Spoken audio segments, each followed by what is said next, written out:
I'm feeling so good.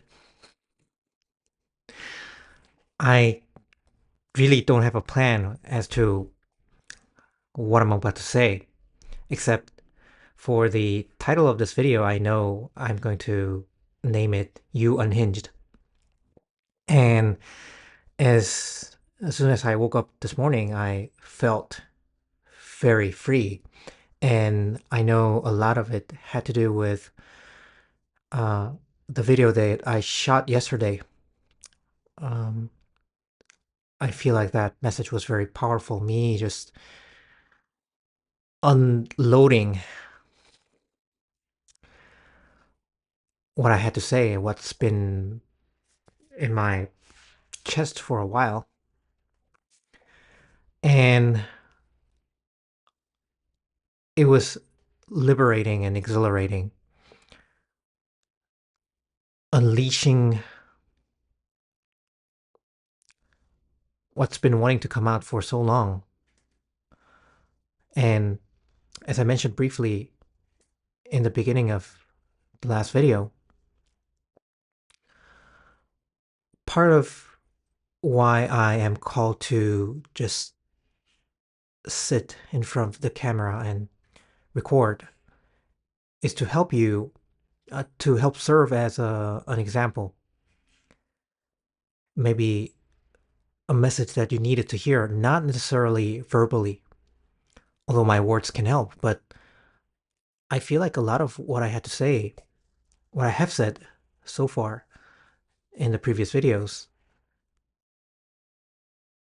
when we look at it word by word, phrase by phrase, not much of it may be new.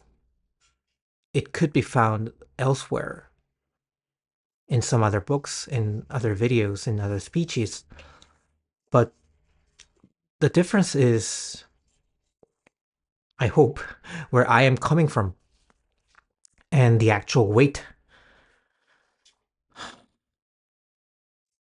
the actual energy that the words carry. And in the later videos, I will talk more in depth about vibrational fakery.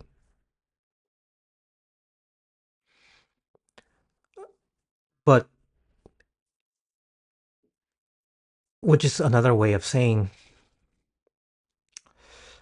words matching what you mean, or meaning what they say, them meaning what they say.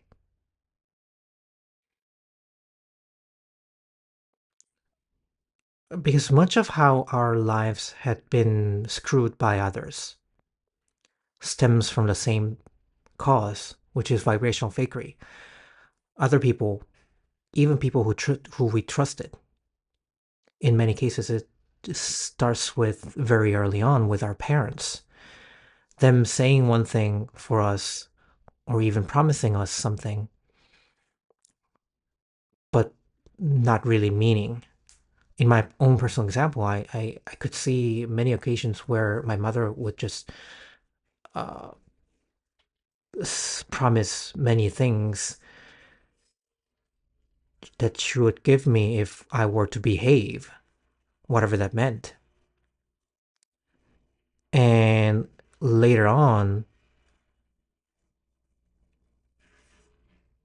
well, up until now, I realize how I a lot of my trust issues came from the fact that so much of what she said never really came never really came true, or she probably had no intention to fulfill those promises in the first place. She just wanted to shut me up.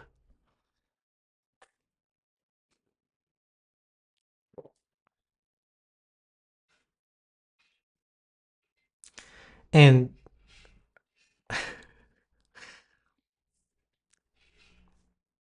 I know I need to risk seeming like a complainer,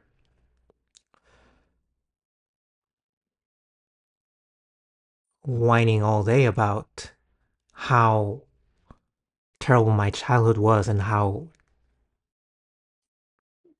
terrible a person terrible my mother was as a person, and how those early my childhood, my um, war is me childhood is still affecting my dysfunctions these after all these years as a grown up.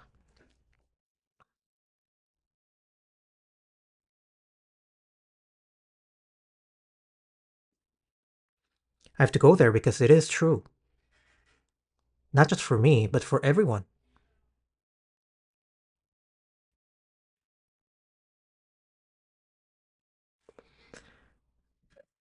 It's a part of a social control mechanism, and how it manifests in different cultures varies from culture to culture. But uh, where I come from, East Asian culture, being Korean, there's a concept that's been held as a high virtue in our society for a long time, which is called hyo in Korean, but uh, it exists in East Asian cultures on a more broader sense and under different names. And in English, it is sometimes translated as filial piety.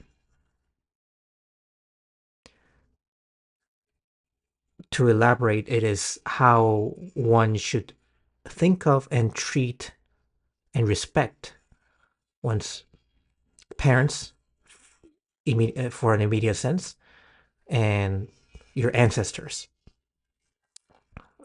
for a more broader sense. And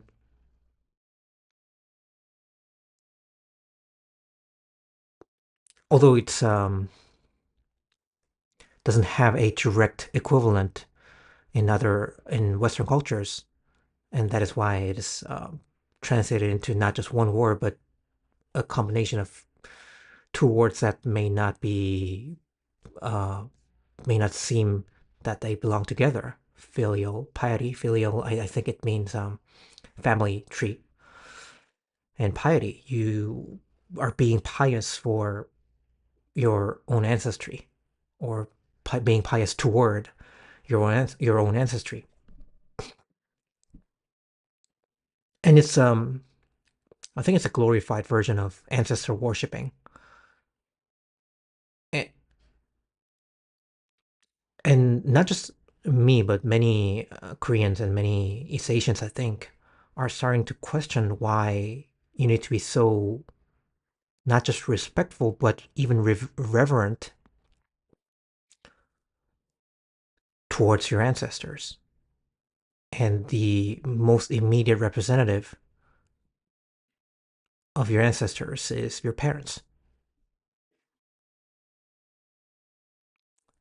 And maybe my perspective is biased, but my conclusion has been it is to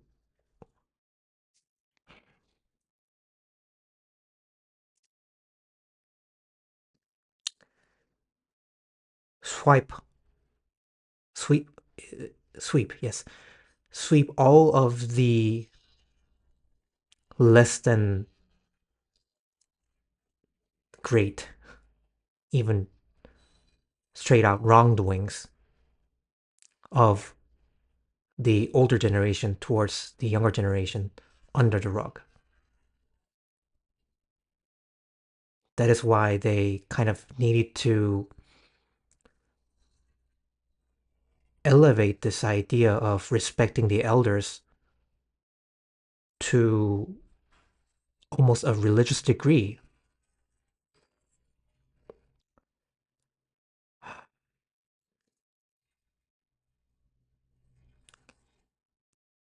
to make it one of the cornerstones of the central ruling philosophy in East Asia, which has been Confucianism.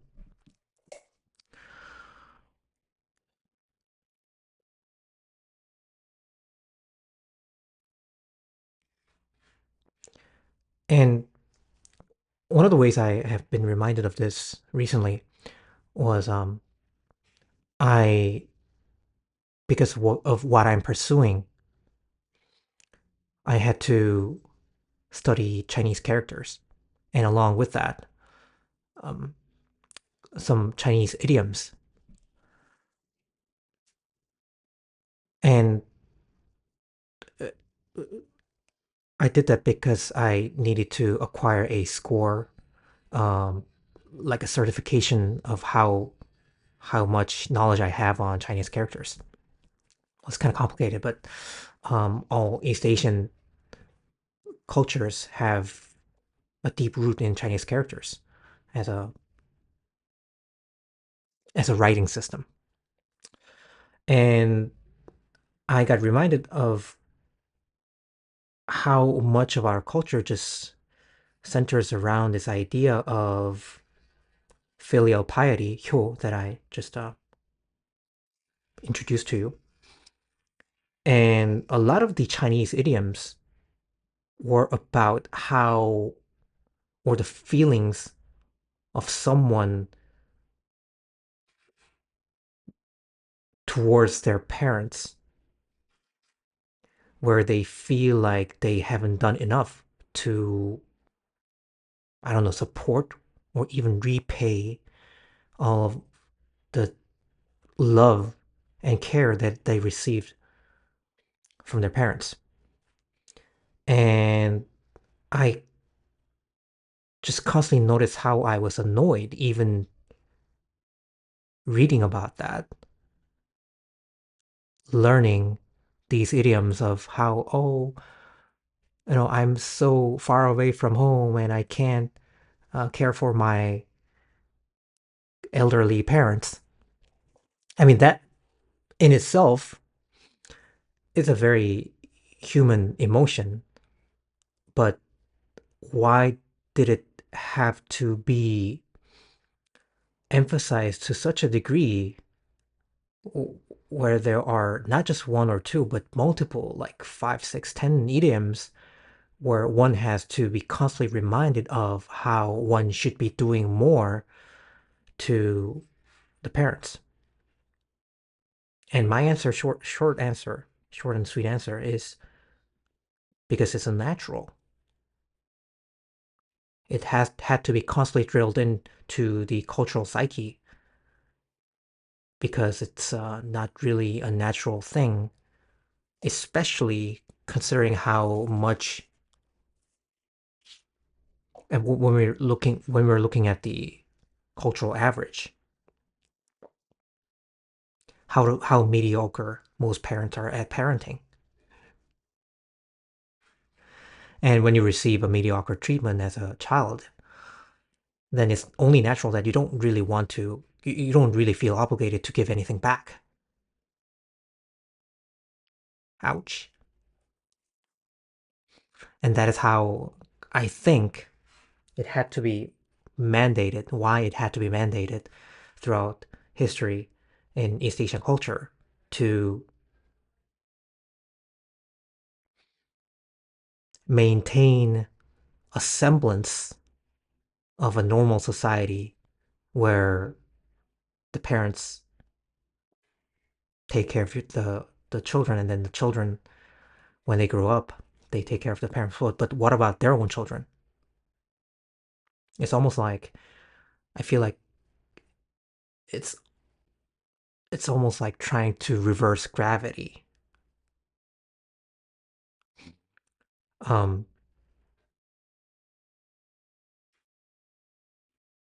by the way, this uh, the my Mac may have just captured my thumbs up motion into the video, which was kind of ironic.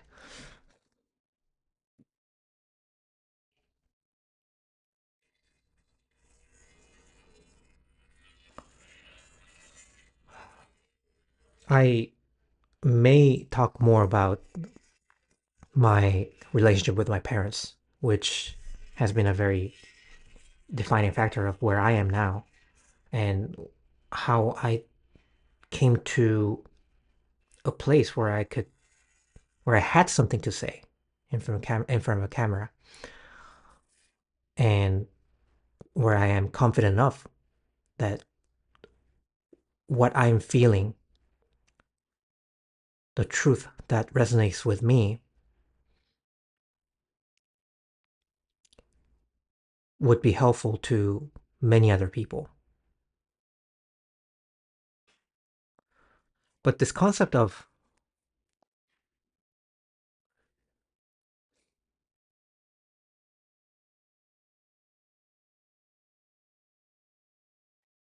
giving back what you received, and this pause that I'm having, as I mentioned in yesterday's video, it is because I'm touching a very emotional and difficult territory.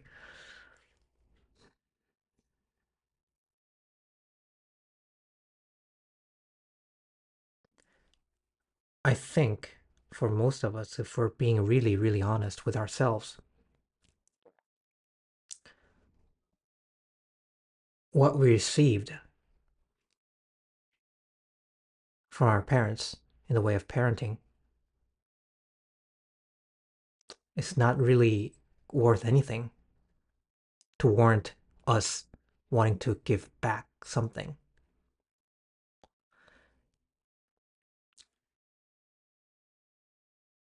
Outside of the parent-child relationship in the East Asian culture, as I said, which has taken on almost a religious connotation with the concept being translated using such a word as piety. Other human relationships aren't really given that kind of a religious context. But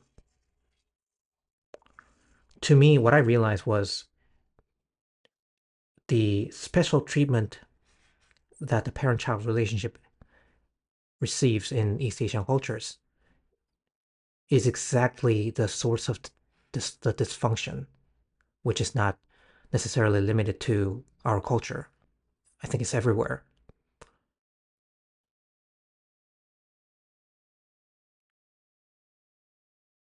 It is only natural for a human being to want to repay the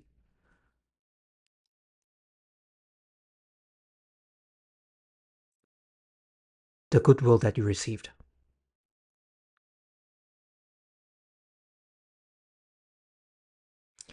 And in terms of morality, not just in a parent-child relationship, wherever morality has to be mandated, it is something artificial and unnatural.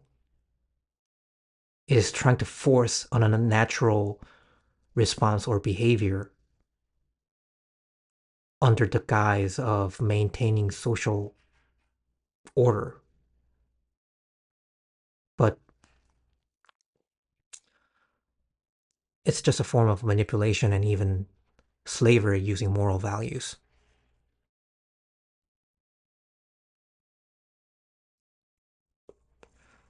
I mean, not even going too deep into what kind of damage it inflicts upon society. Put simply, it's just a way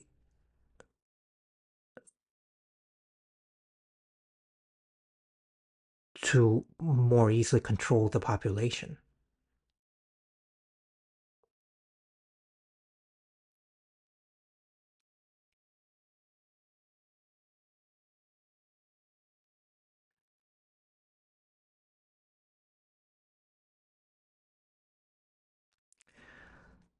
I have no idea how I got into this place. As I said, when I started this video, I just had no plans, but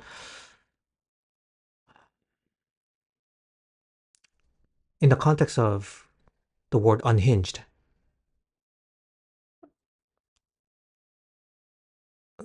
which I chose as the title of this video, is it has a connotation of being outside of what is socially expecting as a code of behavior,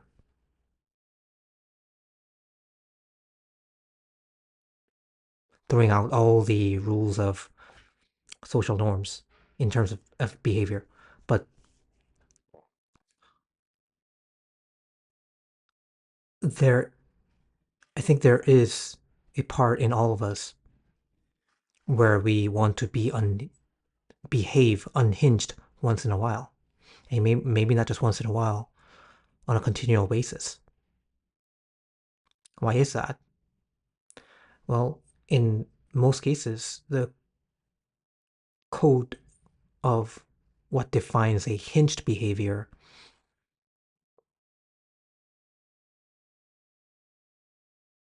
is to a large extent nonsense. It doesn't have any real grounding to what is in harmony of human nature, but it's just an artificial construct to maintain a society of oppression and control, and manipulating the masses so that the masses moved in accordance with what the select few desired.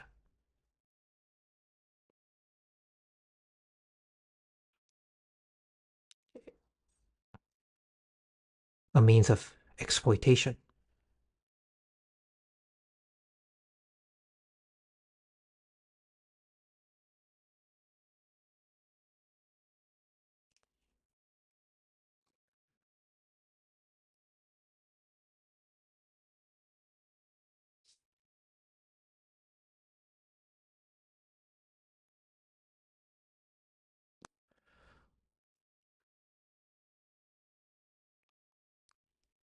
I want to be cheerful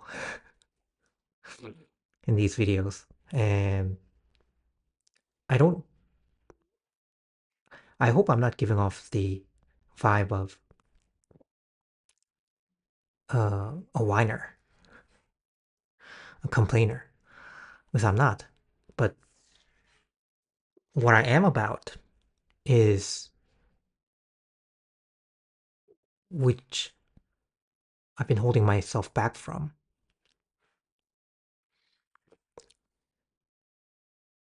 is about telling things like it is, especially calling out the BS.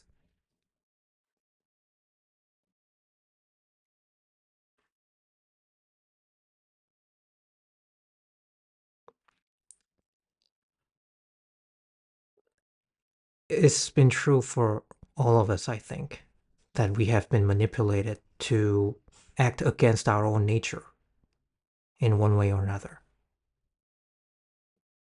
The filial piety thing that I just brought up is just one example, one localized example in in one of the many cultures throughout the globe.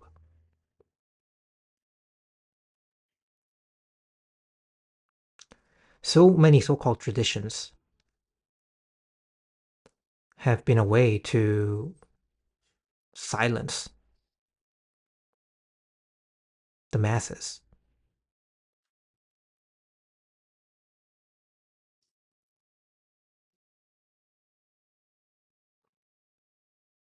Although this is not an attack on any particular culture, but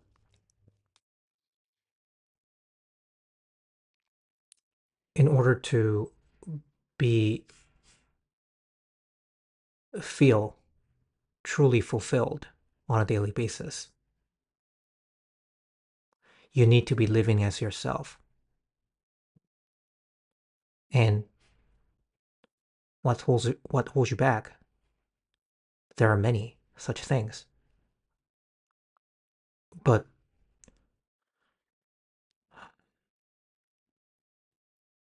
the social norms, the moral codes, especially if it's inflicted from the outside, almost as an artificial pressure. It has to be re-examined.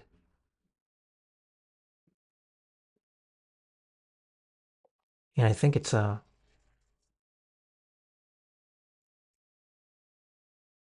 insult on human nature to claim that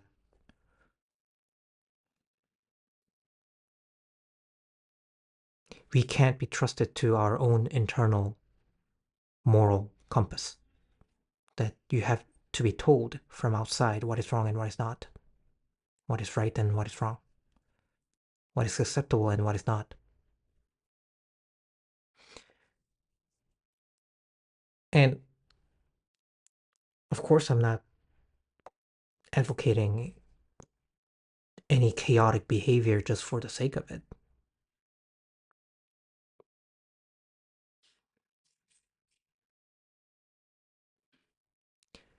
Why do we need to be told what to do or how to do anything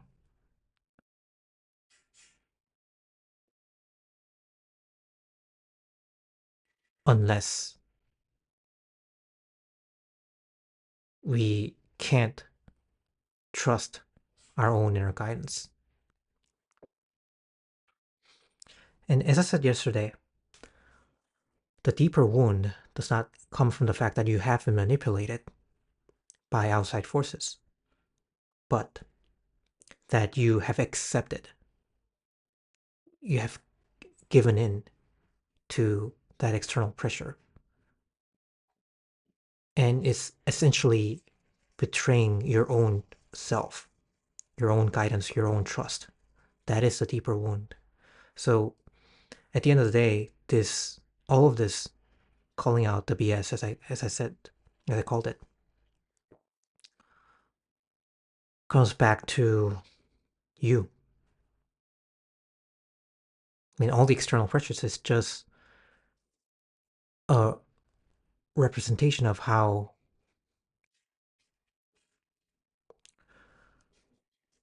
torn you are inside of yourself. The conflict, even war, is internal. Whatever is happening on the outside, it's just a mirror image of what's going on inside.